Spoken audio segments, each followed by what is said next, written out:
Hello everyone! Welcome dito sa ating live update para sa lahat ng mga kababayan natin na matagal nang nangangarap na maging isang caregiver. Kung gusto niyo pong magtrabaho sa bansang Canada, Netherlands, or UK, so kailangan niyo ng internationally recognized caregiver diploma. Ayan, so open for enrollment po yung ating Diploma in Health and Social Care. Sa mga nagdi-day off ng every Friday, every Saturday, every Sunday, Monday, and Tuesday, available po yung aming schedule po ng Diploma in Health and Social Care. So, ito is mas kilala siyang caregiver course. So, dito sa ating Diploma in Health and Social Care, ang kagandahan kasi dito, meron na kayong discount sa course fee, plus meron pa kayong caregiver practical training course. Kumbaga, after the course, aside sa diploma na inyong ma-receive na internationally recognized diploma, pwede nyo po siyang ipa-apostel or ipa-evaluate sa WES kung yun yung kailangan ninyo, ipa-stamp sa embassy natin, sa Ministry of Foreign Affairs dito sa Kuwait. Meron pa kayong certificate to prove na kayo ay certified caregiver. So, di ba ang ganda noon kasi meron ka ng internationally recognized diploma plus meron ka pang certificate to prove na ikaw ay certified caregiver. So, yung caregiver practical training course natin, hands-on yung training natin. Dito sa Diploma in Health and Social Care, more on academic side siya. Kasi after the course, yung Health and Social Care natin po, no, Diploma with TUR po yung ma-receive natin. So, Diploma with 120 units or credits po. Kung kayo ay high school level, meron tayong 60 units, which is yung level 3. Pero kung kayo ay high school graduate po, proceed na po tayo sa pag-enroll sa aming Diploma in Health and Social Care Level 4 with 120 units. So, kung ikaw ay nangangailangan ng at least 72 units sa inyong immigration application, go na po kayo dito sa ating Diploma in Health and Social Care po. So, kahit sino is pwedeng mag-enroll, kailangan lang natin alamin ano ba yung qualification natin, like ano yung natapos natin, high school level ba tayo, high school grad, or college, para at least alam namin kung aling level po kayo mag-enroll. So, dito, wala tayong age limit sa pag-aaral po, no? Kahit sino, pwede po kayong mag-aral, pwede tayong mag-enroll. And kung once a week yung day off natin, meron tayong face-to-face class. Tulad ng nabanggit ko kanina, may schedule tayo ng Friday, Saturday, Sunday, Monday, and Tuesday.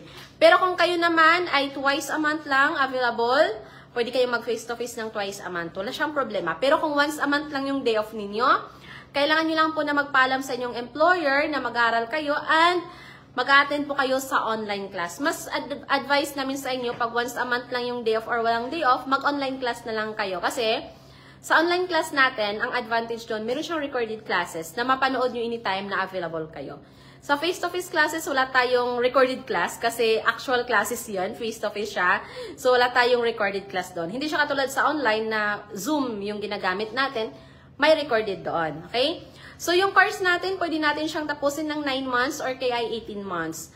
So, dito, binibigyan namin kayo ng discount sa course fee ninyo para at least mas mapagaan yung babayaran natin and monthly lang po yung installment payment natin.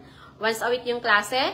So, ito is para sa lahat ng mga kababayan natin na gustong magkaroon ng internationally recognized caregiver diploma po. So, sa mga gustong mag-migrate papuntang Canada, UK, Netherlands, Australia, so ito po yung course na para sa inyo, Diploma in Health and Social Care.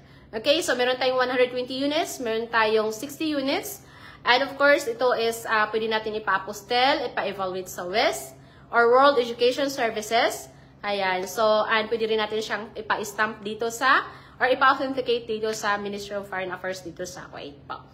So, yun, dito after the course, pwede kayong magtrabaho as healthcare assistant, caregiver, nursing aide, nursing assistant.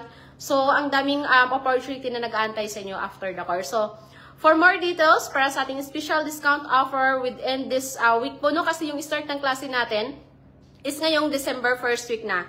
So, kung every Friday yung day off mo at gusto mong humabol, punta lang po kayo dito sa office namin sa Malia Panasonic Tower 8th floor, and meron tayong Friday schedule. Pag enroll kayo ng Friday, automatic mag-start na din kayo ngayong Friday. Kung Saturday, automatic mag-start na kayo sa Saturday. So, grab this chance. Habol na po kayo sa enrollment natin para makapag-join na po kayo. Kasi, alam nyo, kung matagal na kayong nakapag-follow dito sa ICSA, matagal nyo na siya napapanood, or nakikita yung mga ads namin for health and social care, and matagal mo nang planong mag-enroll, and umaabot na ng 1 taon or 2 taon na hindi pa rin kayo nakapag-proceed ng pag-enroll po, no, kasi sinasabi natin na pag-iipunan natin yung course fee or yung bayad. Huwag po kayong mag-alala kasi yung payment ninyo is monthly installment yon. So, at least ngayong December, meron kaming special discount na binibigay sa inyo. Instead na iipunin nyo siya, diretso na lang siya pagbayad dito para at least hindi nyo pa siya magagalaw. Kasi after the course, no,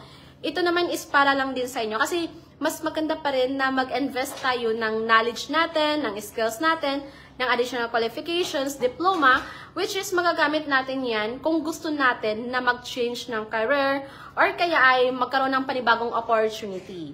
Diba? So, yun. Kasi ngayon, sobrang in demand talaga ng caregivers. Kahit saan man kayo magpunta, kahit saan tayo naruroon, maraming mga caregivers. Even doon sa Pilipinas. So, yun. Mas maganda habang nandito tayo sa ibang bansa, ginagrab natin yung opportunity na makapag-enhance tayo ng skills natin, magkaroon tayo ng panibagong qualifications. Kasi once nag-apply tayo ng trabaho, tinatanong sa atin, ano ba yung natapos natin? Ano ba yung qualifications mo? So, kung gusto mong maging caregiver sa Canada, ito talaga yung pinaka mas mabilis na pag nag-apply tayo papuntang Canada po. Yung caregiver po. And napaka-in-demand siya. So, and napaka-in-demand din ng course namin na Diploma in Health and Social Care. So, sa tagal ni ICSA, ang dami na pong mga nakapagtapos na sa health and social care natin. And meron na mas magandang trabaho. Yung iba is nasa Canada na. Yung iba is napunta sa Hong Kong, napunta sa Dubai. Ayan, so kasi kahit saan namang bansa magagamit niyo po yung diploma nyo. So, anytime na may opportunity na darating, grab lang tayo ng grab, di ba? So, yun, kailangan mo lang i-equip yung sarili mo. Kailangan mo lang siyang magkaroon talaga ng puhunan. Kung baka kasi ito yung puhunan mo. Bilang isang OFW, yung puhunan natin is yung mga skills na gain natin, yung qualification na gain natin, yung mga diploma, yun yung pinaka-importante bilang isang OFW. Okay, so yun, for more information, comment down below lang po kung kayo ay interested na mag-proceed na for enrollment, or kaya ay message us on our WhatsApp number +96599302850 para malaman kung paano ba yung process natin for enrollment. And yung requirements naman, initial requirements natin is civil ID nyo lang po, front and back copy, and picture to by to or selfie picture. So, kailangan din natin ng diploma ninyo nung high school or TOR ng college, pero yun po is soft copy lang yung kailangan natin. Lahat ng requirements po is pipicturean nyo lang po yan at isisend nyo yan sa aming WhatsApp number. So, yun, maraming salamat sa lahat ng mga nanonood ngayon. Hello sa ating 3 million. Good afternoon po sa inyong lahat. Ayan, so thank you so much sa pagsubaybay dito sa aming live update lagi. Ayan, so for more information, message lang kayo sa aming WhatsApp number. So thank you so much. This is Miss Rachel again, ang nagsasabing ICSA is your partner in success.